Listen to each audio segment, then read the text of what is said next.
Et voilà.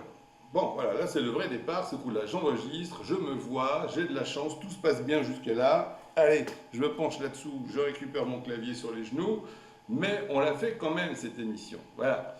Alors, c'est la première émission d'une série de trois qui sera programmée, on devrait tenir le rythme, hein, d'une par semaine sans trop de soucis, je pense.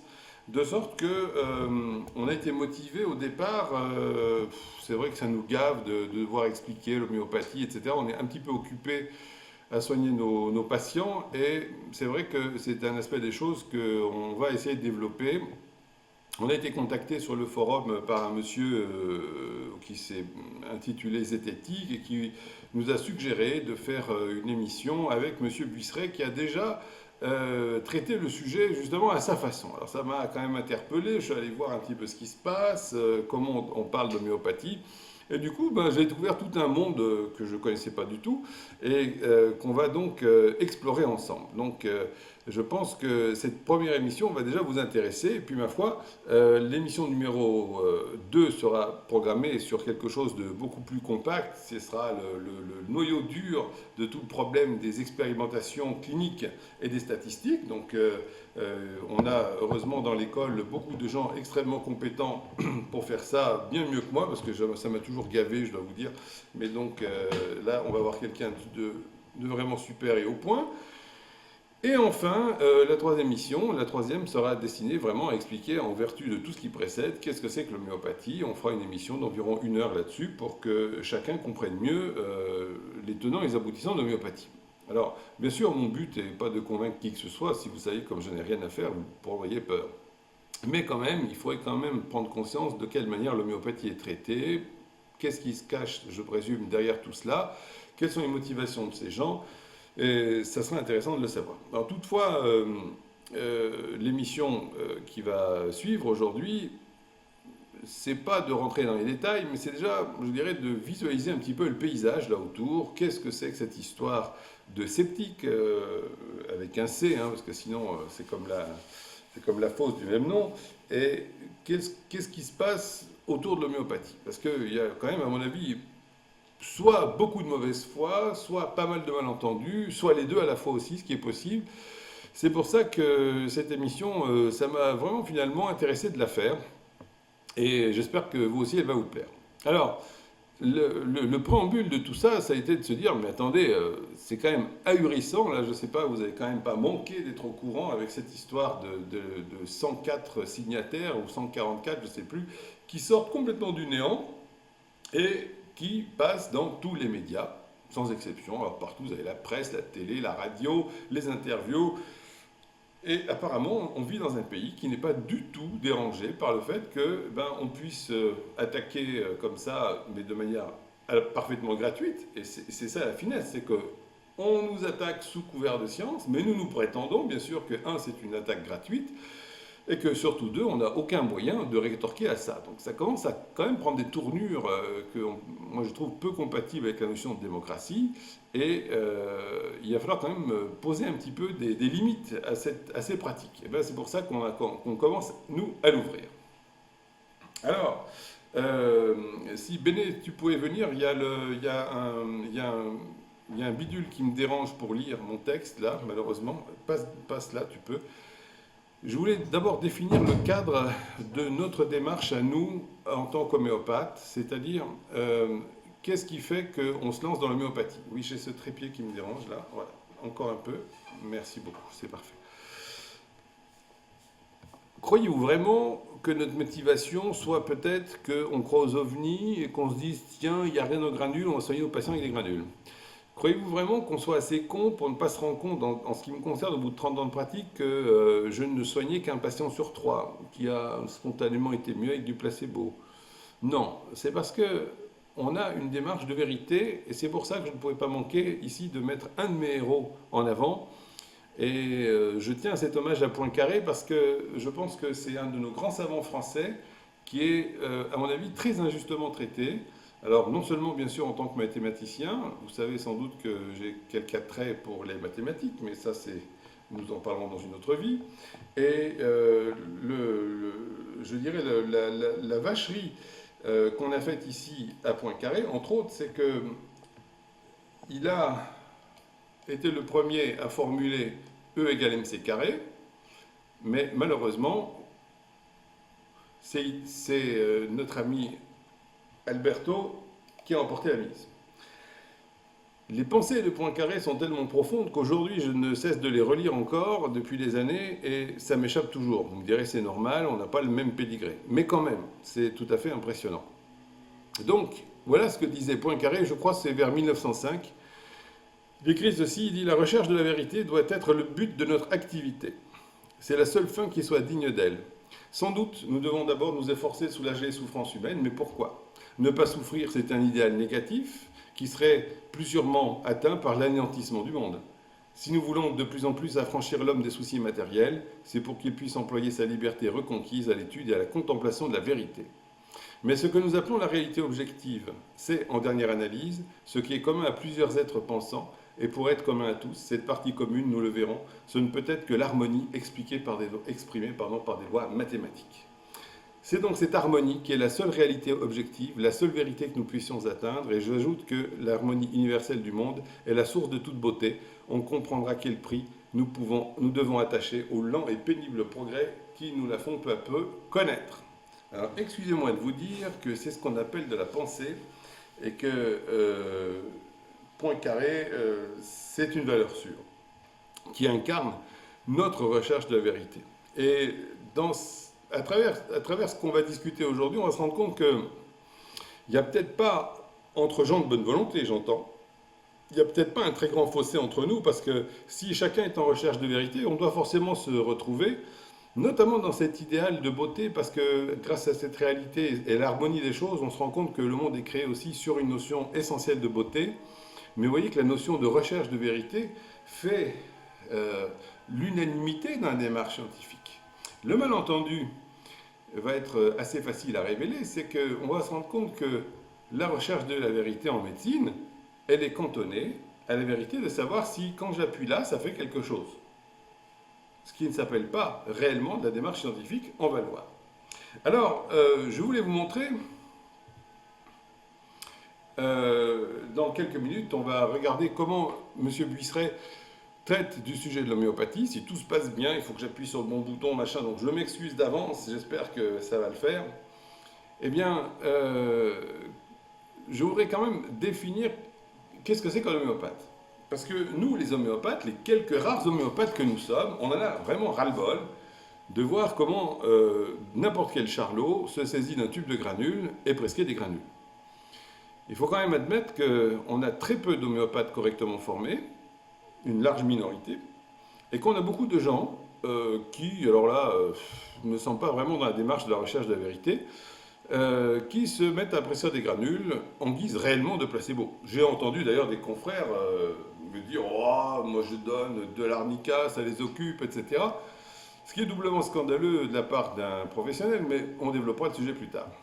Alors, ce qu'il faut bien que vous compreniez tous, c'est que l'homéopathie représente la révolution qui n'a toujours pas eu lieu officiellement en médecine dans ce qui concerne seulement la branche de la thérapeutique.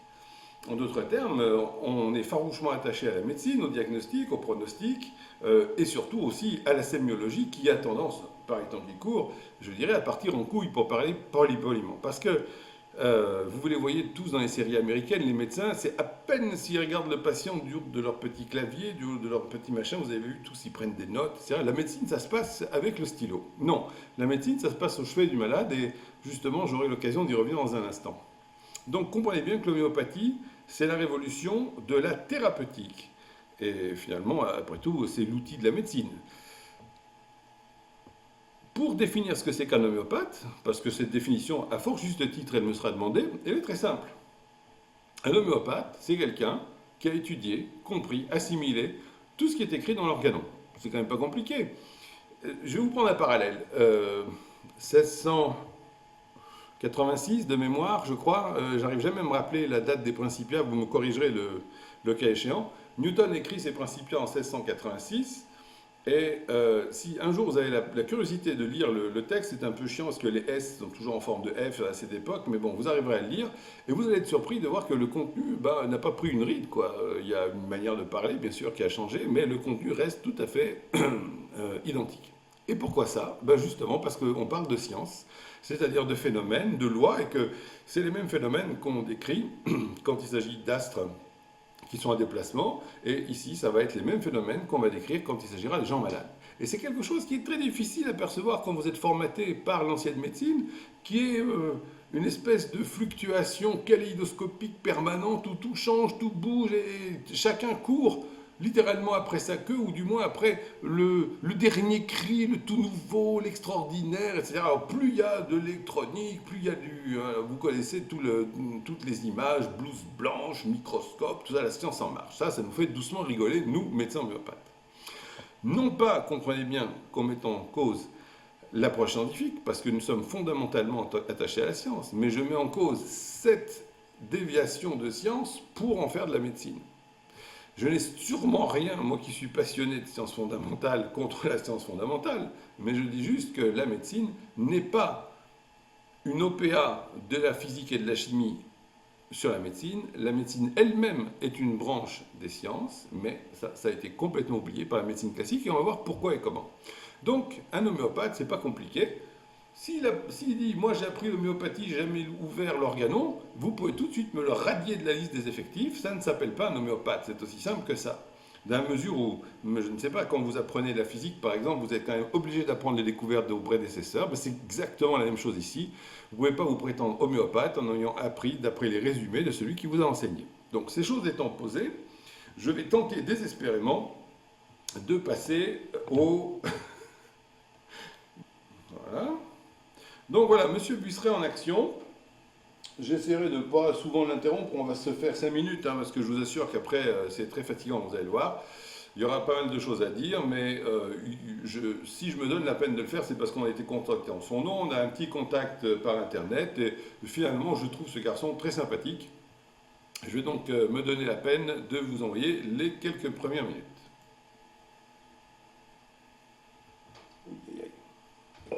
S'il y a bien un sujet qui divise les gens en deux catégories, les sceptiques et les convaincus, c'est l'homéopathie. Je ne pouvais que trouver là une nouvelle merveilleuse occasion de me faire détester. Alors comme d'hab, ma démarche, ça a été surtout d'essayer de comprendre où se trouvait le débat, pourquoi est-ce qu'il y avait des sceptiques, des convaincus, quels étaient les arguments des uns des autres, ils étaient solides. Et franchement, j'étais à 400 000 années-lumière de m'imaginer ce que j'allais découvrir en creusant ce sujet. Alors avant toute chose, on va quand même resituer où ça en est actuellement d'une façon officielle. Officiellement, aujourd'hui, en février 2016, l'homéopathie est une pseudoscience. Une pseudoscience, c'est l'inverse de la science. Voilà, donc vous voyez, la manière de faire, malheureusement, est très très stéréotypée, et je vous ai fait une petite slide là-dessus pour récapituler, mais vous voyez, la première chose, c'est affirmation gratuite. Alors je traduis en ce moment un ouvrage de spécialistes, et dans ces ouvrages de spécialistes, en opposition avec ce qu'on appelle la presse secondaire, à chaque fois que vous faites une affirmation, à chaque fois que vous dites quelque chose, vous devez avoir une petite note, la référence à l'ouvrage, la page, l'édition. Vous voyez qu'ici, comme bien souvent, on va se retrouver avec, je dirais, l'excuse scientifique. Je représente la science, nous dit M. Buisseret. Monsieur Buisseret, dont j'ai vu qu'il a fait des études de beaux-arts, je crois, et qui a réalisé, ou qui est en train de réaliser une série télévisée qui est très intéressante sur son sujet d'ailleurs, parce que si les gens se doutaient de quelle manière les moindres gestes faits et gestes qu'on réalise sont révélateurs sur notre inconscient, ça serait intéressant. Donc il y a une force sexe, il y a une force danse, il y a une force quelque chose. Je trouve ça très marrant, personnellement.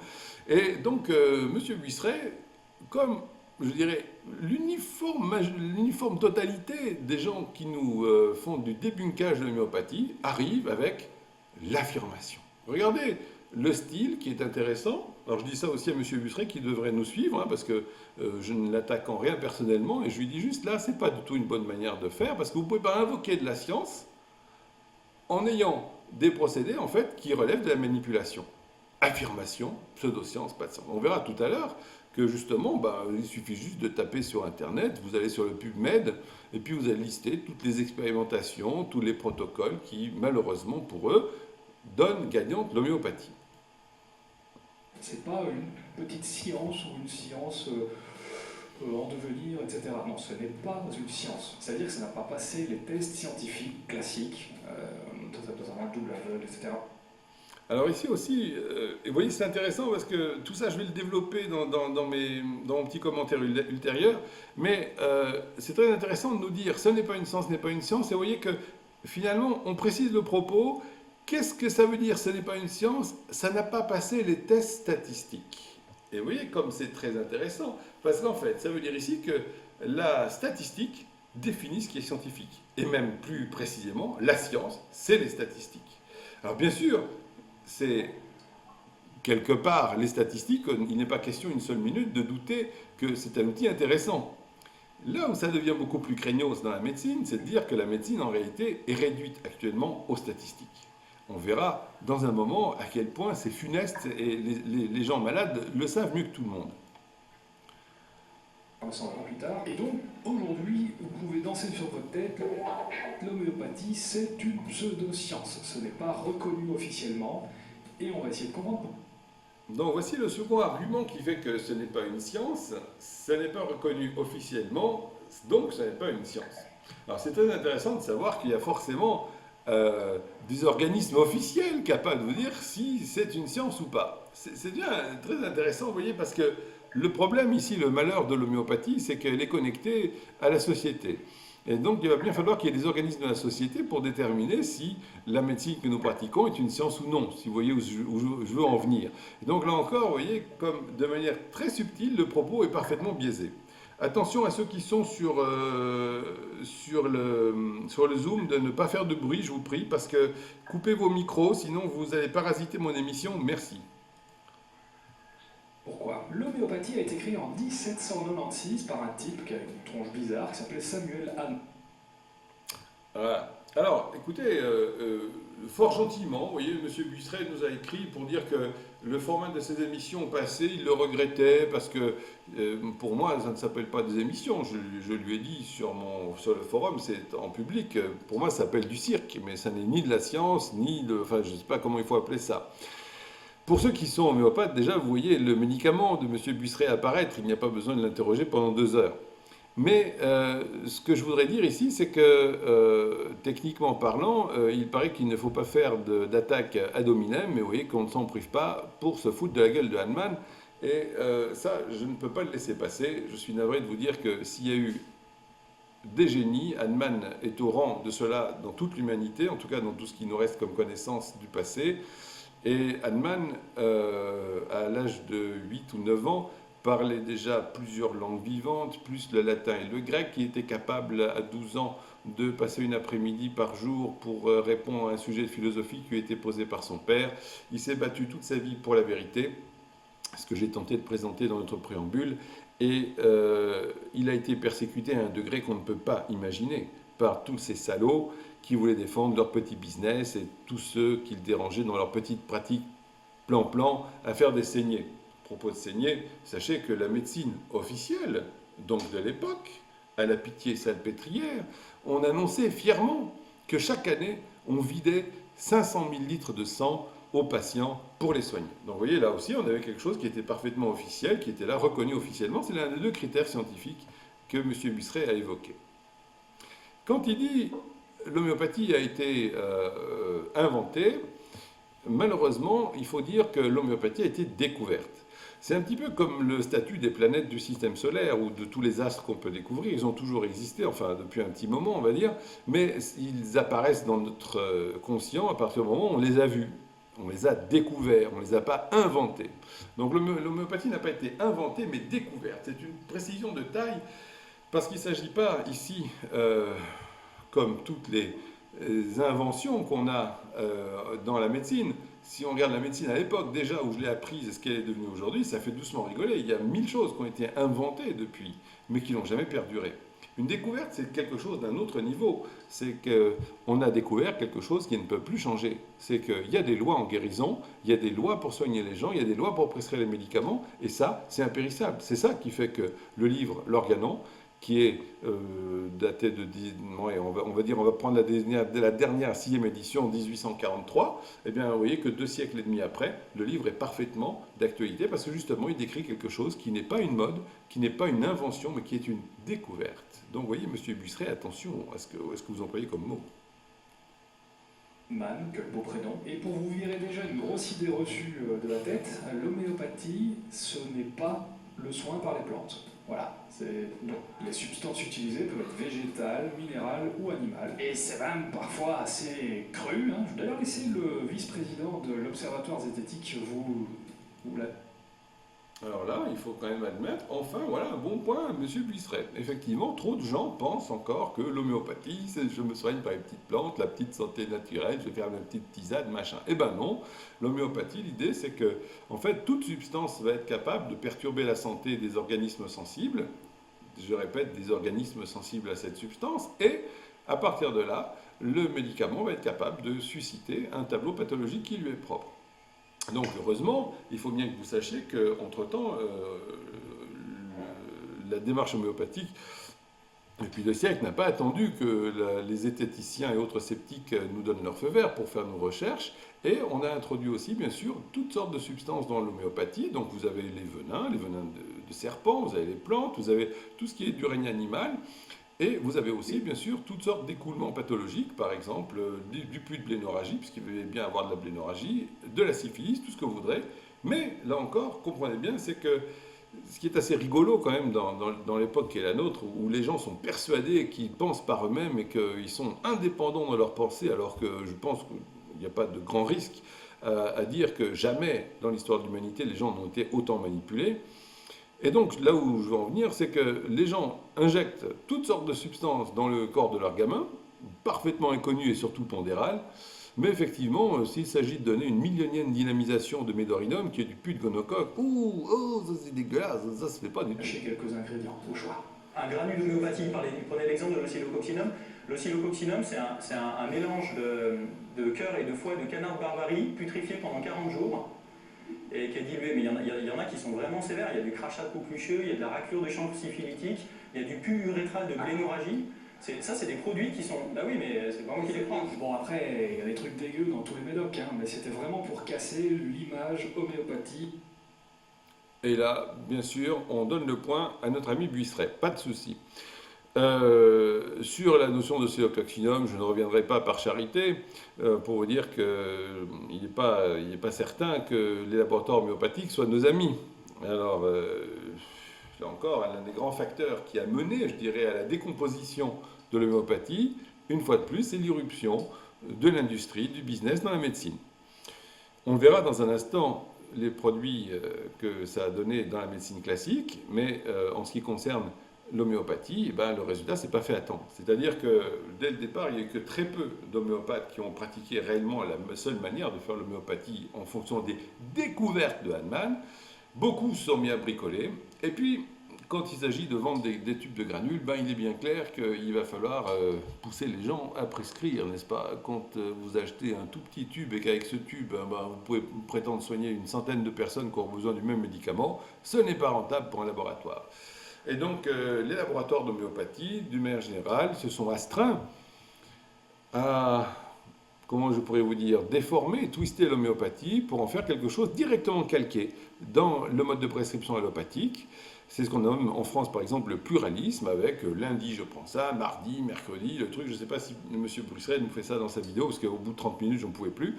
Mais tout ceci sont des caricatures d'homéopathie, malheureusement, il faut bien le dire. Et bien sûr, preuve à l'appui, il suffit là encore de prendre leur canon. C'est pour ça que je voulais insister dès le démarrage sur je dirais, une définition précise de ce que c'est que l'homéopathie. Égale plante. Non. Donc pour qu'on soit bien d'accord, les huiles essentielles, l'aromathérapie, la phytothérapie, c'est absolument pas de ça qu'on va parler maintenant. C'est pas l'homéopathie. Signifie l'eucalyptus, c'est pas de l'homéopathie. Alors je vais tout de suite enlever une deuxième méprise très classique. L'homéopathie n'est pas l'inverse de la médecine conventionnelle. Non. Oh Homéopathie, c'est homéo, ça veut dire similaire. Donc ça repose sur l'idée que pour soigner un mal, il faut utiliser quelque chose qui provoque le même mal chez une personne saine. Donc si tu as des maux de tête, tu prends un truc qui provoque des maux de tête pour te guérir, et pas un truc qui supprime les maux de tête. Ouais, c'est ça l'idée du gars. Un truc qui combat le mal de tête, ça c'est quelque chose que les homéopathes, et les homéopathes eux seuls, appellent l'allopathie. Allo, différent, homéo, similaire. Et non, c'est pas pour ça qu'on dit allô au téléphone. Allô au téléphone, ça vient de... Oh, et puis cherche un peu. Oui, ça vient justement du fait que les téléphones ont été développés bien plus vite dans le monde anglo-saxon que dans le monde français, et c'est pour ça que c'est une déformation du mot « hello » à l'autre bout du fil. Mais ce n'est pas bien grave, là n'est pas la question.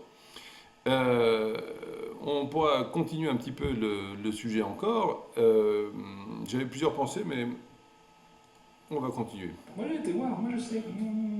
La médecine conventionnelle, ou la médecine officielle si tu préfères, elle accepte absolument tous les types de fonctionnement pour peu... Voilà, c'est ce point-là qui m'a semblé intéressant de relever. Vous voyez, quelle idée bizarre, franchement. Comment peut-on être assez con, parce que je traduis la pensée de notre ami Buisseret, qu'est-ce qui nous arrive, nous, homéopathes, d'être tellement cons qu'on va dans la direction inverse des autres? C'est quand même un truc de fou, ça, non? Alors je veux dire, vous avez mal à la tête, il est évident qu'il faut soulager le mal de tête. Et vous voyez, c'est très intéressant parce que, bien sûr, il a tout à fait raison de dire que c'est depuis Hahnemann, et justement depuis l'organon, que Hahnemann qualifie d'allopathes les personnes qui, justement, ne tiennent pas compte des lois de prescription et qui prescrivent contre un symptôme. Justement, toute la médecine classique est restée basée sur cette notion de prescrire contre un symptôme. Et c'est dans l'épisode 3 que nous verrons l'absurdité de cette démarche. Mais ici, pour ne pas trop développer, sachez simplement que vous n'avez qu'une manière extrêmement mathématique dans le raisonnement de Hahnemann pour développer le fait que, ben oui, il n'y a pas 50 manières de faire. Il y a justement, soit vous prescrivez en tenant compte de la totalité des symptômes, soit vous prescrivez que pour un symptôme et vous n'avez qu'une prescription parcellaire, allopathique. Allopathique, ça veut dire en fait que la médecine que vous allez donner est étrangère au cas. C'est allogène, par exemple. C'est la même racine du mot grec. Ça vient du grec. Si ma sœur est enceinte, ça vient du grec. Vous vous souvenez la répartie de Pierre Desproges. Donc, l'idée, c'est que chaque fois que nous allons prescrire en médecine classique une drogue pour un symptôme, nous allons faire le raisonnement industriel. Le raisonnement industriel, c'est je peux vous proposer, vous avez mal là, parfait, prenez ça, au revoir madame, demain vous revenez, vous avez mal ailleurs, pas de problème, revenez, merci madame, à la prochaine. C'est là déjà qu'on voit à quel point notre ami Buisseret n'a malheureusement pas étudié l'homéopathie. Parce que pour l'instant, ce qui est intéressant de noter, c'est qu'il nous fait juste la liste de ses préjugés. Et ça, c'est triste. On ne peut pas se permettre d'avoir des opinions alors qu'on n'a eu que des préjugés. Une opinion, eh ben, ça se creuse, ça se mérite, ça se forge. Et des fois, ça prend du temps. Ça veut dire qu'il faut lire, ça veut dire qu'il faut se renseigner, ça veut dire qu'il faut transpirer. Mouiller sa chemise, regardez, elle n'est pas mouillée ma chemise? Bon, il fait 35 ici. Qui respecte un seul critère, avoir été prouvé selon la méthode scientifique. Et les vaccins, par exemple, c'est une forme d'homéopathie, puisque ça guérit le mal par l'injection d'un tout petit peu de mal, même si. Alors c'est pas mal, hein, parce que vous voyez que mine de rien, il se rend compte, bien sûr, que la seule chose qui donne des résultats vaguement en médecine classique, c'est le vaccin, qui est en réalité une déformation monstrueuse de l'homéopathie, puisqu'on va avoir cette notion qu'on va présenter quelque chose qui ressemble au mal, etc. Peut-être qu'il y aurait une règle générale. Tout ça reste à un niveau tout à fait embryonnaire, bien sûr. Mais là encore, vous voyez que ça serait intéressant de soulever, si on voulait aller au bout des choses, qu'à ma connaissance, il n'y a pas de preuve scientifique des vaccins. Il n'y a jamais eu d'études en double aveugle sur les vaccins. Il n'y a pas de pharmacodynamique d'un vaccin. Quand vous injectez un vaccin, personne ne sait où les substances vont. La fabrication de la substance, c'est un secret de fabrication. On ne sait pas exactement ce qu'on injecte. Tout ça est très ragoûtant. Donc vous voyez qu'il faut faire attention à ne pas mélanger ce qui ne se mélange pas. L'injection de produits qui contiennent des substances inconnues, d'une part, en matière, comme on dit en français, crude, pondérale, et parallèlement donner un influx dynamisé, on ne peut pas mettre ça sur un plan d'égalité. Mais vous voyez, c'est pas mal, notre ami Buisseret, il est sur la bonne piste. Qui c'est avant que le mal n'arrive. Mais c'est le même principe. L'allopathie, par contre, tu trouveras nulle part quelqu'un qui se dit pratiquant de l'allopathie. Ça n'existe pas, un médecin allopathe. En plus, si on prend le sens du mot allopathie, ça englobe d'autres médecines non conventionnelles. Phytothérapie, aromathérapie, enfin tous ces trucs-là, qui eux combattent un symptôme par quelque chose qui supprime ce symptôme. Il y a quand même un truc. Vous voyez, comme c'est rigolo, hein, c'est profondément ancré dans l'esprit des gens, cette notion de combattre le symptôme. Il faut combattre le symptôme, faire lutter contre les symptômes. Enfin merde, c'est évident, oui bien, ce garçon il a de la fièvre, faites descendre la fièvre. C'est assez amusant de voir que le mode de pensée allopathique a pour lui un puissant ami, c'est le sens commun. C'est le sens commun qui dirige la médecine, mais le sens commun vous fait dire de la même manière que la Terre est plate. Est-ce que la Terre est vraiment plate? Qui m'a fait marrer en creusant un petit peu, c'est que si par exemple vous pratiquez l'homéopathie et la phytothérapie, mettons, eh bien vous mettez très en colère mon cher homonyme qui déclarait à propos des médecines allopathes, toutes médecines allopathes confondues, qu'elles étaient des méthodes antipathiques et purement palliatives, on dirait du Jaco. C'est-à-dire qu'il faut être bien clair, d'après le fondateur de l'homéopathie, tout ce qui n'est pas homéopathique ne fait que guérir les symptômes et non la maladie d'une façon brutale. Là où ça... Alors, progrès quand même, c'est pas mal, monsieur Buisseret, sincèrement. Vous voyez qu'il y a quelque chose de bon en notre ami Buisseret, moi j'aime bien. C'est pour ça que je me propose de nous rencontrer un de ces jours, ça sera sympa. Je suis persuadé que ce garçon a un potentiel. Et ce qui est juste dommage, bien sûr, c'est de citer un fragment de l'Organon qui est daté de 1845. Bon, Hahnemann était mort depuis 2 ans, mais c'est pas grave, puisque voilà, hein, on n'est pas vraiment dans un domaine scientifique depuis le début. Par charité, je n'ai pas trop insisté sur la forme dont M. Buisseret s'est excusé, parce que ce que j'appelle du cirque, pour moi, c'est pas la bonne manière de présenter de la science, mais c'est une manière de faire qui brasse les émotions. Surtout quand on regarde le montage, de quelle manière il est fait, vous voyez que c'est une succession d'images qui vous percute le cerveau. C'est quelque chose qui relève d'une stratégie de communication qui est maintenant archi courante. Hein. On a passé tout le XXe siècle à le mettre au point. Donc c'est une succession d'images qui vont générer une émotion et qui vont emporter l'adhésion par cette émotion. À aucun moment il y a une réflexion. Comme vous voyez, dès qu'on applique un tout petit peu de réflexion, on se rend compte qu'il y a un léger souci. Le léger souci, bah oui, c'est que malheureusement, elle est très simple la réalité. C'est que vous pouvez continuer de faire semblant de penser que la Terre est plate, mais si elle est ronde, il y a des implications. Alors, ça veut dire qu'une fois que vous avez découvert qu'il y a des principes et des lois pour prescrire, ben, tous les autres, ils font sans ces principes. Ben, c'est des bricolopathes, c'est des allopathes. À chaque fois, ce sont soit des soulagements temporaires, mais en réalité, jamais une guérison.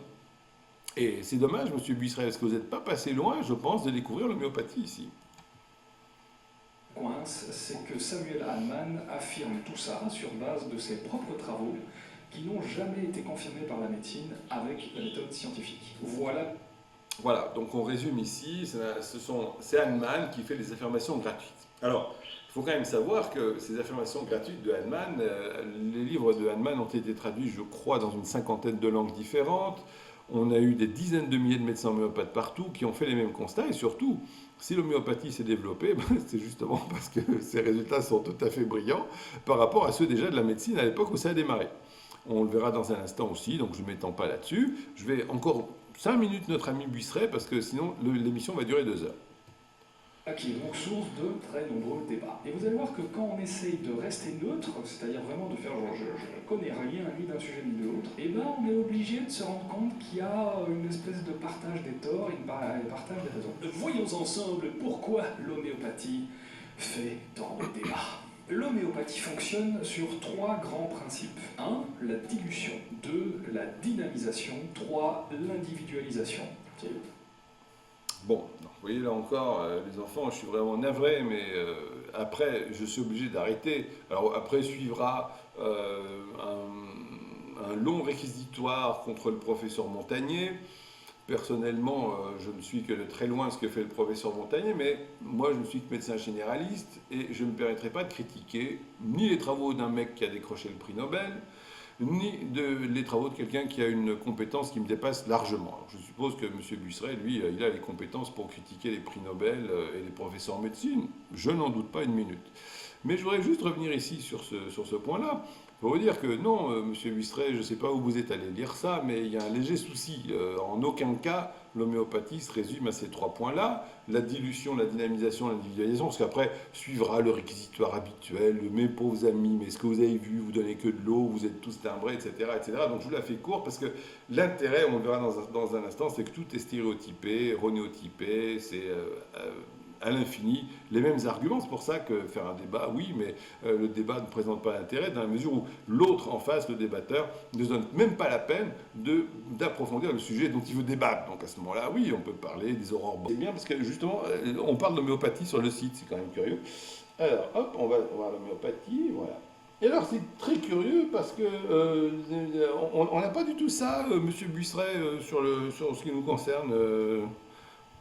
Sur qu'est-ce que c'est que l'homéopathie. C'est quand même dommage de ne pas se donner la peine de regarder. Je vous suggère d'ailleurs de parcourir notre site et venir le critiquer avec plaisir. Le premier point sera la gestalt. Et cette notion de gestalt va nous occuper dans le restant de cette émission parce que c'est une notion fondamentale en fait dans tout le domaine scientifique. C'est une notion très riche qui va aboutir dans la physique à la formulation du principe de la relativité. C'est-à-dire qu'il n'y a pas de repère absolu. Non seulement il n'y a pas de repère absolu, mais dans l'autre sens, la démarche scientifique, ça consiste justement à intégrer l'ensemble des points du phénomène pour pouvoir s'en faire une idée. Donc réduire l'homéopathie à la dilution, dynamisation et à l'individualisation, non, je suis désolé, voilà, ça ne va pas. Alors, le premier point de l'homéopathie, c'est qu'on ne peut pas réduire le patient simplement à des bouts d'organes associés. Ça s'appelle le non-réductionnisme aussi, on en parlera plus tard. Et cette totalité des symptômes qui est effleurée par notre ami Buistret. Alors, je coupe trop tôt, mais il y a un passage savoureux où il nous explique qu'il y a aussi ce qui fait caca qui va compter dans ce qui machine. C'est juste pour expliquer que les gens ne sont pas conscients qu'ils expriment tous les symptômes du médicament dont ils ont besoin. Donc, bien sûr, l'individualisation repose sur cette notion de totalité. Ce qui serait intéressant, si on avait vraiment des gens qui se sont donnés la peine d'approfondir avec un esprit scientifique la question de l'homéopathie, ça serait intéressant de voir comment vous parlez de force vitale. Ça nous intéresse, parce que ça, c'est un sujet qu'on ne peut pas encore prouver autrement qu'indirectement, et dont on pourrait débattre. C'est l'unique postulat dans l'homéopathie. C'est l'unique point sur lequel on ne peut pas à l'heure actuelle faire de preuve, encore que. Donc effectivement, la palliation éternelle, ce que j'ai intitulé, c'est que chaque fois que vous allez vouloir courir après les symptômes, c'est ce que les gens font depuis leur enfance, au cas où vous n'avez pas remarqué, vous avez des traitements A, B, C, D, puis malheureusement, il y en a bien souvent, les gens, ils arrêtent avant d'arriver à la lettre Z parce qu'ils sont morts avant. Ensuite, les propriétés des médicaments, etc. Donc vous voyez que je suis vraiment désolé de vous dire qu'à l'occasion, si vous voulez juste vous renseigner sur ce que c'est que l'homéopathie, ça peut être pas mal de se documenter sur le point qu'on est censé, défendre ou attaquer. C'est dans les deux sens, c'est vrai. Alors, voyons maintenant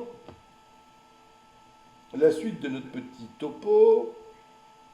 Là, pas mal, ça marche. N'oubliez pas. Voilà. Il faut que j'accélère un peu parce que j'ai perdu la notion du temps. Alors, ça fait 39 minutes que je palabre. J'espère que vous n'êtes pas trop embêtés par ce que je dis. J'ai à peu près tenu mes délais à moi. Voilà. Alors, tout ça pour vous dire qu'on arrive ici, c'est que, c'est usant, sincèrement. J'ai quand même derrière moi, à mon actif, presque 30 ans de soins en homéopathie, puisque je me suis lancé dans l'homéopathie, dans la médecine pour devenir homéopathe, parce que j'ai eu la chance à cet égard d'avoir un père homéopathe qui a été formé par l'un des plus grands homéopathes, qui lui-même a été formé chez l'un des très grands homéopathes à New York, justement par l'un des médecins, plutôt par le médecin, qui était le docteur Eugene Austin, qui était un mec extraordinaire, un demi-indien avec une tronche invraisemblable d'indien, très classe, et qui était le médecin de M. Rockefeller. Et vous verrez tout à l'heure comme le détail aura son importance. Mais, donc, pour en revenir à nos opposants, parce que c'est toujours, qu'est-ce que vous voulez, mettez-vous à ma place, je veux dire, c'est la même litanie depuis 30 ans. Ce qui est extraordinaire, c'est de voir que les gens critiquent, et ils vous servent, en pensant penser, la même litanie stéréotypée depuis 30 ans. Et même, j'avais fait dire depuis 200 ans, parce qu'en fait, c'est très simple. L'observation montre que chaque fois qu'on s'intéresse correctement à l'homéopathie, on devient homéopathe. Pas de bol. Alors, pour nos détracteurs, l'homéopathie serait une simple croyance, c'est-à-dire que croire aux ovnis, je ne sais pas, tout ce que vous pouvez mettre comme croyance là-dedans. Voilà, l'homéopathie se rangerait à ce niveau-là. Il n'y aurait aucune étude qui prouverait l'homéopathie. Là encore, vous voyez, le raccourci science égale statistique. Et toujours, vous êtes dans une situation de perdant-perdant. C'est-à-dire que soit vous avez le droit qu'il n'y a pas d'études et c'est bien fait pour votre gueule parce que vous êtes des charlots, soit c'est, il y a des études, mais alors elles sont fausses parce qu'elles ne peuvent pas montrer quelque chose. Ben, vous voyez, le raisonnement, c'est qu'en fait, on utilise la science comme prétexte, alors qu'on est devant une situation où il faut y aller sans préjugés. Voilà, c'est ce que je demanderais d'ailleurs à faire à notre ami M. Buisseret. Je compte l'inviter chez moi pour débattre de tout ça. Donc voilà, ce qui est assez amusant aussi, c'est que, notamment, on en débattra plus longuement dans l'émission numéro 2, les études australiennes sont absolument extraordinaires. Ça a fait le tour du monde où les Australiens ont montré que l'homéopathie ne fonctionnait pas. Et alors figurez-vous curieusement qu'il y a un recours parce que, officiellement, les gens qui ont pondu ce rapport sont attaqués parce qu'ils sont arrivés à appliquer des critères de sélection tellement stricts qu'ils ne se sont jamais appliqués à eux-mêmes que, in fine, la dernière mouture de l'étude montrait que l'homéopathie ne marchait pas. C'est-à-dire que vraiment, quand on a fini de tout tripoter, on est arrivé au résultat qu'on souhaitait. Manque de bol, ils ont été tellement stupides, ces bureaucrates, qu'ils avaient sorti une première version qui montrait que l'homéopathie fonctionnait, bien sûr. Et ce qu'il faut voir qu'actuellement tourne une pétition pour exiger du gouvernement australien qu'il nous sorte cette première version de l'étude, n'est-ce pas, avant trafic. On va voir ce que ça donnera. Mais c'est le pot de terre contre le pot de fer, mon pauvre ami. Enfin. Donc l'idée, c'est que volontairement, on va biaiser systématiquement les études. Et ce que j'aimerais bien, ça serait que l'homéopathie soit réellement ce qu'on voudrait en décrire, c'est-à-dire du placebo, il n'y aurait pas à se donner autant de peine, les gars. Trafiquer, admettre des critères, exclure, couper, cisailler. Ça représente les petits tripotages électoraux, vous savez, que font nos gouvernants. Et donc, nous-mêmes, nous serions des charlots en train d'abuser, même nous-mêmes, à croire que ce qu'on a donné, ça a fonctionné. Et puis, on abuserait aussi, bien sûr, les patients qui, dans leur crédulité, viendraient nous voir. Ce serait absolument terrible. Voilà. Alors, pour continuer dans ces stéréotypes, vous avez aussi, de manière très typique, d'un côté, les défenseurs de la science, et c'est très intéressant de voir que M. Buisseret s'instaure défenseur de la science. C'est très bien, moi, l'esprit critique. Je veux dire, heureusement que vous avez un esprit critique. Il faut le développer, même l'esprit critique. Et chaque fois que vous allez traverser dans la rue, vous avez fait preuve d'esprit critique. Mais de penser qu'avoir juste l'esprit critique pour formuler une opinion fondée sur un sujet, il y a un gouffre. Et c'est ça, je pense, que l'un des gros problèmes actuels de la société qui ne veut plus se donner la peine d'apprendre devrait affronter, c'est qu'il ne suffit pas d'avoir un cerveau qui tourne. Cette donnée critique doit tourner et malaxer des informations qui n'ont pas été acquises. J'ai été frappé à l'époque, j'avais des filles au père suédoises, et c'était absolument frappant. J'étais halluciné. Et quand je dis halluciné, je me comprends. Les filles étaient capables de vous parler sur n'importe quel sujet, mais n'importe quel sujet, et puis ça tournait dans le vide. Mais elles n'avaient aucune notion de ce qu'elles étaient en train de raconter, mais on les formait à faire ça. Et donc voilà, maintenant on arrive à ça, c'est qu'à une époque où déjà les mecs, ils auraient dû apprendre de Gibbon par cœur et faire leurs lettres grecques, et ben on se retrouve avec des gens qui sont juste contents de pouvoir penser, ce qui est finalement tirer fierté de quelque chose qui résume d'un état physiologique.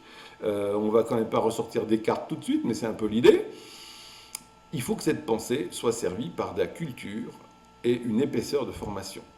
Sinon, je n'aimerais de vous dire, comme malheureusement on vient de le voir, c'est que ce n'est que du vent et du brassage d'émotions. De l'autre, bien sûr, nous, les non-scientifiques, etc., bien sûr. Alors, il est toujours le même volet, c'est, vous vous rendez compte, ce que vous prescrivez, c'est de l'eau, sans déconner, les mecs, franchement. Vous nous prenez vraiment pour des tarés, quoi, c'est ça qui est marrant. Donc, on a contre nous ce que vous venez de voir, c'est-à-dire une caricature d'homéopathie, des affirmations gratuites. Ça suffit, là, les mecs. Là, l'homéopathe, le cave se rebiffe, il n'y a pas que le film, il y a l'homéopathe se rebiffe maintenant. Et c'est, je pense, l'un des principaux sujets de l'émission d'aujourd'hui, ça va être de vous faire comprendre que le contraire de la gestalt scientifique, c'est-à-dire d'envisager l'ensemble de la forme. Le contraire, c'est la manipulation. La manipulation, c'est de prendre du cherry picking, on dit en anglais, c'est juste et de vous le monter en épingle comme si ce seul aspect résumait la totalité. Ce qui est justement l'objet de la manipulation. Quand par exemple dans les séparations conflictuelles, l'un des parents va détruire l'image de l'autre parent devant les enfants, il va mettre en exergue un défaut totalement arbitraire du parent qu'il s'agit de détruire et sans arrêt le brasser et le mettre en avant pour que le parent ne soit plus réduit qu'à cette caricature du défaut qu'on va mettre en avant. Et ici, c'est le point exact dans lequel on arrive, c'est qu'on n'est pas devant une démarche scientifique d'évaluation de l'homéopathie, mais on est devant une démarche qui prend le masque de la science pour nuire à l'homéopathie. Alors, dans cette optique, bien sûr, quelque chose qui n'a rien à voir avec la science, ça sera les sarcasmes. Et pour tout dire, quand vous lirez le site, si vous allez voir un peu de quelle manière odieuse les gens nous écrivent, la haine qui est exprimée, je suis navré de vous dire que les homéopathes apparemment comptent parmi la dernière frange de la société qui est tellement gérée par l'irénisme où tout le monde est beau, c'est merveilleux, vous pouvez épouser votre âne si vous en avez envie, c'est extraordinaire le progrès. Eh bien, le dernier sur lequel vous pouvez littéralement chier, c'est l'homéopathe, c'est quand même merveilleux, ça sert au moins à ça. Et donc, le troisième volet, souvent, qu'on rencontre, c'est « Oh, ces salauds d'homéopathes, ils font de l'argent sur le dos des gens, et c'est terrible, l'industrie homéopathique, vous avez vu, il ne manque plus que, on retrouve la bonne époque avec la caricature du juif et les griffes, on y est presque, c'est vraiment ça. » Alors, je me suis posé la question de savoir, mais enfin, qui sont ces sceptiques? Eh bien, personnellement, j'ai la fierté de vous dire que, justement, c'est moi qui me réclame le premier comme sceptique. Je suis tellement arrivé à un état de scepticisme que j'arrive toujours même à vérifier si ce que j'ai dit peut être contrôlé ou pas. Voilà où j'en suis arrivé. Et on devient homéopathe parce qu'on est sceptique, justement. Et ce qui est navrant, c'est de voir les jeunes qui sont dans les études de médecine, et je trouve que c'est justement dans cette catégorie qu'on recrute les anti-homéopathes les plus virulents. C'est-à-dire qu'on a affaire à des petits gens, à des petits au sens pas mûr, hein, je n'ai pas de dénigrement. C'est, en arménien, on rajoute un suffixe d'affection aussi. C'est pour ça que de temps en temps, quand je rajoute un petit quelque chose, ne m'en veuillez pas, ce n'est pas discriminatoire. Et donc, l'idée de base, c'est que on vous a formaté, vous êtes très fiers d'avoir reçu cette éducation, et justement, vous n'avez en aucun cas fait preuve d'esprit critique et de scepticisme par rapport à ce qu'on vous a enseigné. Personnellement, je me serais méfié. Quand j'entendais le doyen nous dire en première année, on n'avait même pas passé le concours, c'était de dire oui, vous vous rendez compte, n'oubliez jamais que vous soyez des malades. C'est magnifique, c'est grandiose, c'est super. Et après, quand on attaque la thérapeutique, alors traitement de l'estomac, oui, d'accord, traitement de ci, traitement de ça, mais le malade dans l'opération, je ne sais pas où il est passé. Et donc, justement, on devient homéopathe parce qu'on critique la médecine, parce que les résultats, ils sont où? On vous présente des études extraordinaires. À l'époque de mon père, vous aviez le professeur Tartampion qui vantait la vitamine B12, 98% de réussite, magnifique. À l'époque, ils n'avaient pas encore la finesse des études qu'on nous sort actuellement. Eh bien, vous faites vos picouses et votre malade est toujours malade. Qu'est-ce qu'on fait? Ah on va doubler la dose. Ah d'accord, on va doubler la dose. Et après, qu'est-ce qu'on fait? Donc ici, il faut vraiment que vous sachiez que les premiers sceptiques sont les homéopathes. Ensuite, un des plus grands sceptiques a été Hering, qui est devenu homéopathe parce que il a été chargé par son patron de l'hôpital, justement, figurez-vous, monsieur Buisseret, de débunker Hahnemann.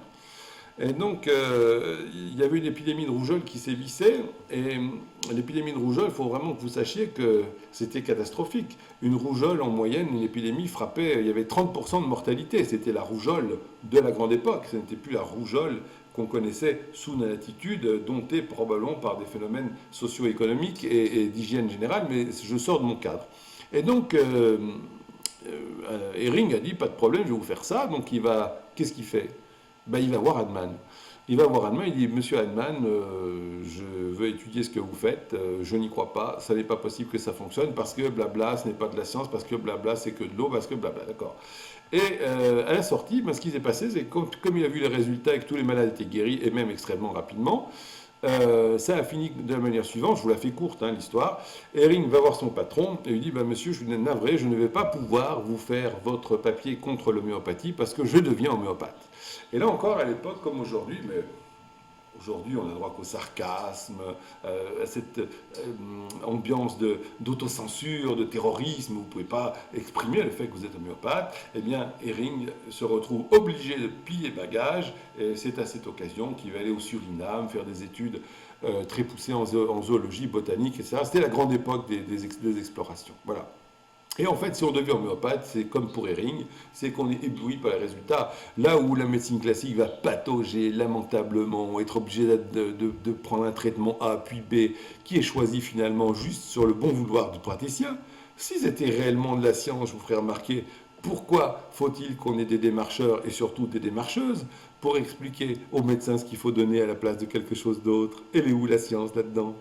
Eh bien, c'est encore que, à cette époque, on a affaire à des gens qui ont une médecine allopathique embryonnaire qui ne fonctionne pas et qui ont découvert l'homéopathie qui fonctionne magistralement. Et ces gens-là font l'effort de devenir homéopathes. Ça nécessite justement de faire un changement de paradigme, chose que fort peu de gens qui se disent homéopathes sont capables de faire. C'est pour ça que j'en reviens à mon introduction. Appelons homéopathe ce qui est homéopathe, c'est-à-dire quelqu'un qui a compris piger l'organon. Donc le problème de l'homéopathie, c'est que dès le début, on va se retrouver à un gros problème, c'est que très peu de gens vont vouloir se donner la peine réellement d'étudier à fond pour avoir les résultats de l'homéopathie. Donc ici, je rejoins M. Brisseret pour dire qu'il y a énormément de charlots en homéopathie, et je rejoins mon maître à penser, Pierre Desproges, qui disait « Attention, tous les homéopathes ne sont pas des rigolos, le mien est sinistre ». Alors, du coup, j'étais obligé de m'occuper un petit peu de voir la zététique, parce que j'avais regardé ça d'un œil discret à l'époque. C'était M. Broche déjà qui fulminait contre l'homéopathie, etc., qu'on avait eu le plaisir de démonter dans l'ancienne version du site. Ça remonte, j'ai peur que ce soit dans les années 90, quelque chose comme ça. Et effectivement, M. Broche a fondé en 98 le laboratoire de zététique à Nice. Je vous fais la racine grecque de zétène, c'est assez rigolo. Je ne sais pas comment on peut être zététicien, mais c'est 12 ans a des raisons de le dire. Eh bien, d'après lui, ce ne serait pas une science, mais une démarche philosophique, etc. Donc je vous laisse... voilà. Donc l'idée, c'est de valider que la démarche est scientifique. C'est comme s'il y avait une sorte d'inquisition qui allait vous dire, voilà, vous êtes scientifique et vous ne l'êtes pas. Alors, c'est assez amusant parce que en réalité, dès que vous creusez un tout petit peu là-dessus, vous vous rendez compte qu'en réalité, on est face à quelque chose qui est du domaine justement de la secte parce qu'elle est définie exactement comme ça, c'est une secte scientiste.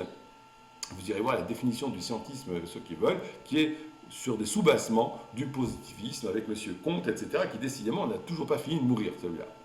Alors, l'illustration ici que j'ai prise est assez intéressante, je trouve, parce qu'on en revient toujours à cette notion de science implique gestalt et manipulation implique focalisation sur un seul point. C'est l'affaire du suaire de Turin. Pour ma part, je suis parti dans le suaire de Turin comme M. Buisseret, non, plutôt comme un explorateur scientifique en disant ça ne peut pas être possible, donc je vais lire tout ce qui est publié sur la question et je vais forger ma propre opinion. Ça, c'est une démarche scientifique. C'est celle que j'aimerais que tous les détracteurs de l'homéopathie fassent. Et on verrait au bout du compte combien, justement, se convertirait l'homéopathie. Et ici, pour en revenir à M. Broche, qui est aussi membre de l'Académie des sciences de New York. Alors, j'étais absolument ébloui. Je me suis dit, putain, ça jette quand même membre de l'Académie des sciences de New York. Et le gars, il a dû faire des découvertes. En pratique, il s'avérerait, et je pense qu'il n'y a pas de honte à être prof de biophysique, je crois. Enfin, ça ne fait rien, c'est un monsieur qui a des formations scientifiques, par exemple, mais ce monsieur est membre de l'Académie des sciences de New York. Alors, je suis allé sur le site de l'Académie des sciences de New York, je vous la fais courte parce que là, comment vous dirais-je, on n'a pas trop la possibilité. Eh bien, il s'avère que moyennant $250 par an, vous devenez membre de l'Académie des sciences de New York. Ça m'a beaucoup fait rigoler, et j'ai trouvé que ça donnait vraiment une image de... Peut-être ce que c'est qu'un fake exactement, non? Bon, enfin, revenons à notre suaire de Turin. Nous le voyons ici, posé fièrement sur son débunkage du suaire. Je m'excuse. Je je lui ai coupé la tête, le pauvre. Oh là là là là là, je suis désolé. C'est de ma faute, j'ai voulu gratter chaque centimètre de slide. On me pardonnera. Et donc, vous voyez le résultat, parce que la démarche est très intéressante. Le suaire est une image sur le linge qui possède beaucoup de caractéristiques uniques, irréproductibles et encore moins tout à la fois. Et l'une des caractéristiques de l'image, justement, c'est qu'en aucun cas, il y a saturation de la couleur. C'est-à-dire qu'ici, vous voyez, c'est juste le contraire de ce qu'on a là, avec le bout du nez qui est totalement blanc et des zones, enfin, il faut inverser l'image, j'ai compris, c'est en radiologie. Mais donc voilà. Alors, ce qui est très intéressant, c'est de se rendre compte que Monsieur Broch est très satisfait. Il estime qu'il a débunké le suaire de Turin. Parce qu'il a produit quelque chose qui, vaguement, de très loin, ressemble à l'image qu'on a sur le suaire. Eh bien, en vertu de ce que je viens de vous dire, il s'avère que, justement, on n'est plus dans la science, mais on est dans de la manipulation, puisqu'on a une vague image qui ne tient en rien compte du reste des caractéristiques de l'image. Pour faire simple, tridimensionnalité. Pour faire simple, image qui est présente sur les deux faces du linge. Qu'est-ce qu'on fait? Absence totale de pigments, parce que évidemment sur une telle image grossière, vous avez plus qu'à gratter, vous allez avoir du pigment de partout. Les seules traces de pigments qu'on trouve sur le linge étant dues très probablement au fait qu'on appliquait des copies sur le linge, genre vous savez, ça transfère les propriétés magiques du linge, c'est un autre problème.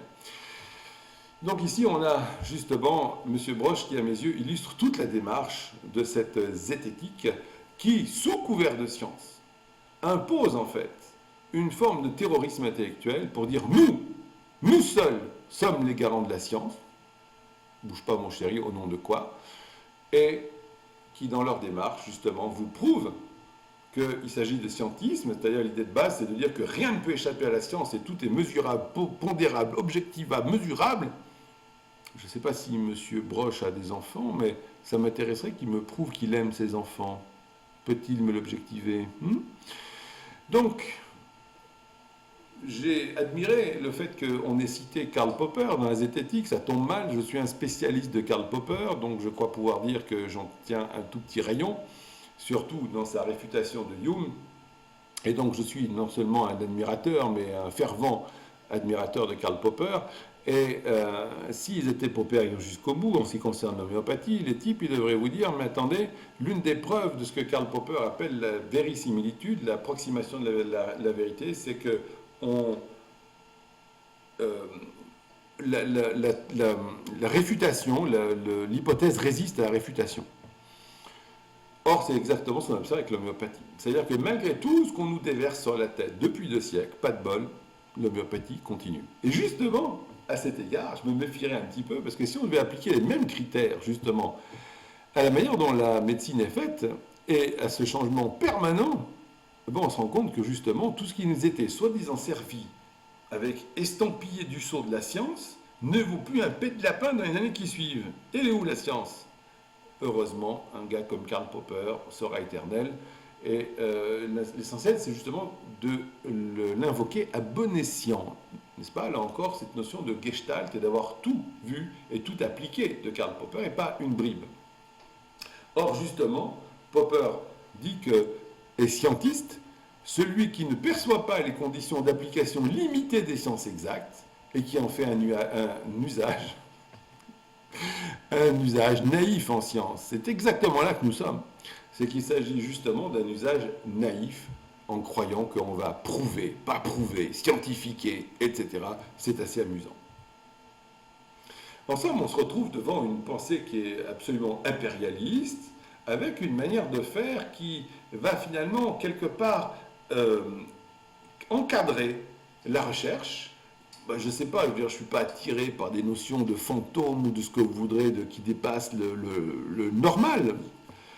Mais imaginons qu'on soit un scientifique, qu'on dit, attendez, moi, une fois pour toutes, je vais me jeter là-dedans, puisque personne n'y va. Parce qu'en fait, du coup, on a le droit de faire de la science que dans ce qui est reconnu. C'est une super démarche scientifique. Et bien, le mec qui fait ça, je ne peux même pas imaginer ce qui va lui arriver. De la même manière, le type qui va parler d'homéopathie va se faire écraser la gueule. Par exemple, si vous voulez regarder que Darwin, qui était en train de claquer lamentablement, a été guéri par un type qui faisait de l'homéopathie, on va dire, de loin, parce qu'il faisait de l'hydrothérapie. En tout cas, Il est clair que Darwin a été soigné par l'homéopathie avec des résultats tout à fait brillantissimes. Et surtout, Darwin s'est parfaitement abstenu de le dire. C'est intéressant quand même, non? Donc, on arrive déjà à cette notion de ce qui est permis, ce qui n'est pas permis. Et dès que vous avez des notions de ce qui est permis et pas permis, comme dans certaines religions, où l'observance stricte de la loi va définir le croyant, c'est celui qui a le plus d'observance, qui est le plus croyant. Donc c'est celui qui se confirme, qui se complie le plus, qui va être le plus scientifique. Bonjour la définition. Donc je vous recommande quand même de voir que ces gens développent ce que j'appelle vraiment une inquisition avec des gens, mais alors on ne sait pas d'où ils sortent. C'est comme les 144 Golus là, qui nous ont insultés en nous traitant de charlots. On n'a pas eu le droit d'avoir la moindre réponse en face de ça. Et alors, ils sortaient d'où? Et comment des gens sortis du néant peuvent-ils être relayés par tous les médias? Ça pose quand même vaguement quelques questions, parce que moi je suis relayé par que dalle, au cas où ça vous a pas échappé. Donc, on a des gens dont on ignore les compétences, qui s'autoproclament défenseurs de la science, uniques dépositaires de la pensée scientifique. Mais attendez, les cocos, on va où là? Ça nous ramène à la bonne vieille époque des communistes, où vous aviez le chef d'îlot, proclamé parce qu'il était le premier au parti communiste, et qu'il fallait lui lécher les bottes au sens littéral du terme, pour avoir l'électricité chez vous, l'eau courante, ou que votre fille passe dans son lit, pour être admis dans l'appartement plus grand au 3e étage. On est devant l'instauration, en fait, d'un fonctionnement dit d'exception, et c'est une véritable confiscation, en fait, de la science par un groupuscule. À ma connaissance, d'ailleurs, il n'y a pas eu de grands scientifiques qui sont zététiques, parce que les pauvres, ils faisaient de la science sans le savoir, finalement. C'est heureusement qu'à la zététique, pour préciser ce qui est le domaine de la scientifique. Alors, à ma connaissance, il n'y a eu que Charpak qui a fait son petit numéro avec M. Broch, et ça a tellement écœuré les deux frères normands qu'ils en ont sorti un livre qui s'appelle « Devenez pédant, c'est pas sorcier », qui est la contrepétrie finalement de la formulation de Charpak & Co. Et je pense que c'est un livre qui mériterait d'être lu. Donc voilà, on est devant en fait quelque chose qui relève d'une pure idéologie. Et comme toutes les idéologies, c'est que celui qui souscrit à l'idéologie est forcément supérieur à celui qui ne l'est pas.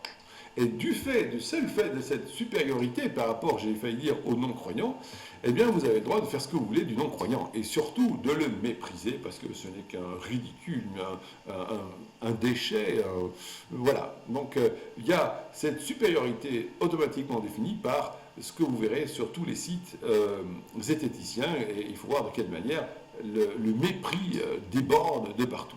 Alors que justement, je pensais pouvoir le souligner, mais vous avez, dans la démarche scientifique, si vous avez cette nécessité d'embrasser la totalité pour vous faire une idée en dehors de tout préjugé, il faut être dans cette démarche, et le mot grec qu'il faudrait utiliser, le verbe grec qu'il faudrait utiliser, c'est cette démarche d'agapé.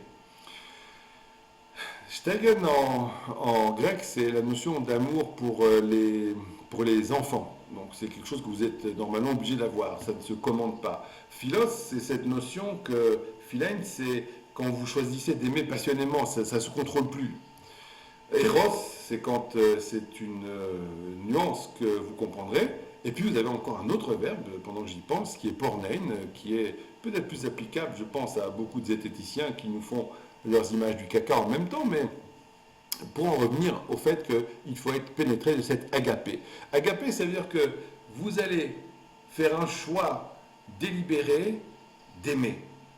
Et c'est ça qu'est la démarche scientifique. Ça veut dire que vous aimez le sujet, ça veut dire que vous choisissez de vous investir. C'est difficile de traduire en termes français, parce qu'on ne va pas se mettre à parler grec tout de suite, mais voilà l'image que je voulais donner.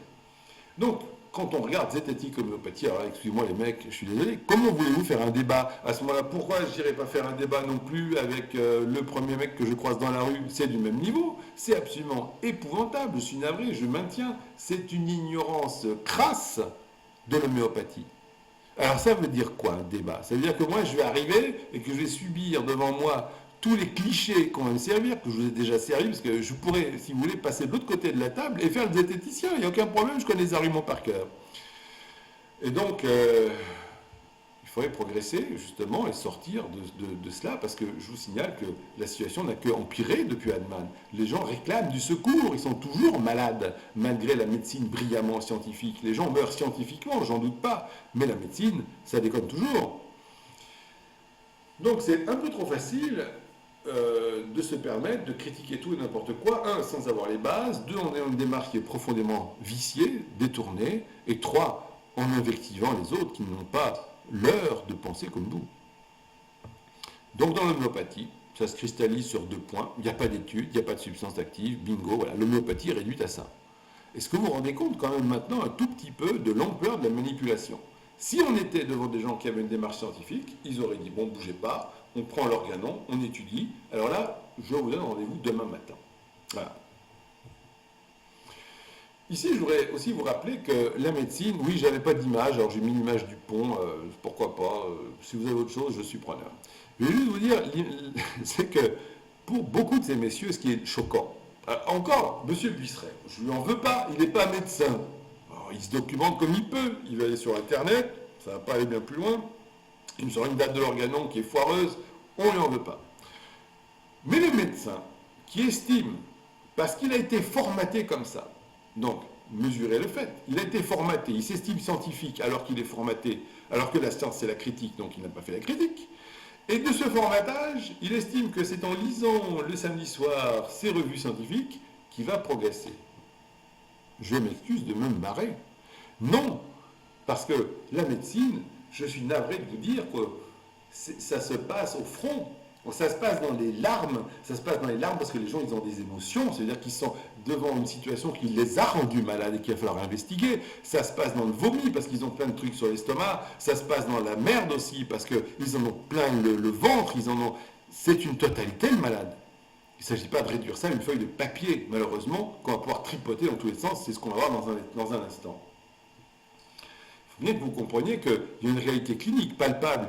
Et c'est ça qui fait qu'on devient homéopathe. Parce que nous, on ose dire que cette réalité n'est pas affectée par la médecine classique. On ose dire que oui, les malades, ils continuent d'être malades. Que oui, on est critique parce que s'il s'agit de transformer en zombie le mec qui est déprimé, s'il s'agit de transformer en preneur de drogue à vie le type qui a telle réaction allergique et que ça ne marche plus et qu'on a fini de tripler les doses, on passe à un autre qui est le nouveau qu'on va nous servir par le labo, ça ne s'appelle pas de la médecine. Je suis désolé de vous le dire, ça me sort par les trous de nez. Parce que moi, justement, je suis face à la souffrance des malades et j'ose dire il faut répondre à cette souffrance. J'aimerais bien justement que plus de médecins puissent avoir cette démarche au lieu de se retrouver sur leur trône en train de lire les revues scientifiques pour faire progresser leurs connaissances. Donc voilà, ici aussi, je m'excuse de vous dire que je n'ai pas croisé beaucoup de monde au fin fond de l'Afrique pour soigner les malades, et encore moins en Haïti quand on a dû faire face au choléra, et alors encore beaucoup moins quand il s'agissait d'aller au Libéria pour toucher les malades d'Ebola. Là, j'avais pas beaucoup de gens pour critiquer, c'est marrant, il n'y a personne. Ici, je voudrais quand même vous dire un tout petit mot de Grothendieck, puisque vous l'avez compris, j'ai un léger faible pour les mathématiques. Grothendieck, dont j'attends le débunkage, était sans le moindre doute, je pense, un des plus grands penseurs en mathématiques du XXe siècle. Je crois qu'aujourd'hui, la médaille Fields, sur les 38 ou 40 médailles qui ont été remises depuis, il y en a au moins 9 qui relèvent directement des travaux de Grothendieck. Ça vous donne une idée du personnage. Et c'est curieux, Grothendieck, qu'est-ce qu'il dit de l'homéopathie? C'est marrant, hein? Eh bien, il dit justement ça. Il dit que, je ne vais pas développer, pas le lire, mais vous irez regarder sur Internet. Il dit simplement ceci, c'est que cette médecine qu'il a découverte, pas inventée, voyez-vous, et développée, me semble contenir en germe une science nouvelle de vaste dimension qui va résolument à l'encontre des grands courants de pensée qui ont dominé son temps, et comme ils dominent encore de façon quasi totale le nôtre, et notamment la médecine. Et les sciences de la nature telles que la chimie et la physique. En d'autres termes, Grothendieck avait déjà compris ce que j'essayerais de vous développer, c'est que malheureusement, ce n'est pas en appliquant à la médecine les découvertes du monde inanimé qu'on va faire progresser la médecine. Ce n'est pas comme ça que ça va se passer. Et le père, avec des principes actifs si subtils, manifestement extramatériels, vous voyez, là encore, il va falloir que ce soit un mathématicien qui nous explique l'homéopathie, c'est extramatériel, je suis désolé de vous le dire. Extramatériel, ça veut juste dire que ce n'est pas fantomatique, hein. Matériel, ça veut dire que c'est ma table dure, le rayonnement électromagnétique autour de nous est probablement responsable de ça. Que sa thérapeutique donne des succès stupéfiants, tiens c'est curieux, pour certaines affections, etc. etc., etc. Voilà. Donc voilà la pensée brillante de Grothendieck, et je m'excuse de vous dire que ceci est réconfortant, au moins. Moi, j'ai derrière moi Grothendieck, j'ai failli dire sur mon ceinturon, je marquerai Grothendieck Mituns, ça me suffira largement. Grothendieck disait encore comment un type est arrivé à mettre le doigt sur une chose aussi impensable que l'homéopathie. En fait, chaque mot de Grothendieck devrait être développé. Si je voulais développer ce qu'il écrit ici, je pense que j'en aurais encore pour 1 heure, donc je vais faire court. Voilà. Les études statistiques, très brièvement. Alors là aussi, je n'avais pas d'idée, sinon que cette tarte aux pommes m'a plu, j'avais un petit peu faim, et cette notion, vous savez, des petits diagrammes des quantités, voilà.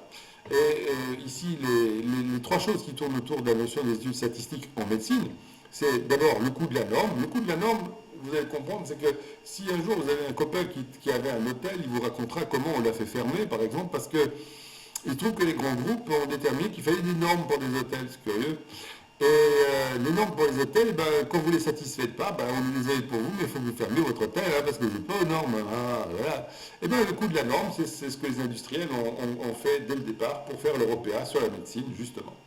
Et les études qui sont la vérité, ça c'est quelque chose de magnifique. Réduire la vérité à l'étude statistique, ça fait quand même marrer, et pas qu'un peu. La science médicale, donc, se réduit aux études statistiques. Ça veut dire, en somme, que la médecine n'avait encore jamais existé avant les scientifiques, vous vous rendez compte? Et les mecs, depuis 2000 ans, ça n'existait pas la médecine. C'est que eux, là, l'incarnation de la vérité, et de manière palpable, ce que vous voyez encore faire avec nos chers amis critiques, sceptiques, zététiques et tout ce que vous voudrez, c'est cette espèce d'ego démesuré qui est là, il n'y a que eux qui sont les dignes représentants du système. D'accord. Et ce qui est caractéristique encore de la médecine, c'est cette espèce d'amnésie. On a fait table rase de tout ce qui se faisait avant, seul compte le neuf, l'ultra neuf, quelque chose qui a 1 semaine est peut-être encore déjà devenu suspect. Et cette pensée allopathique, elle dérive ici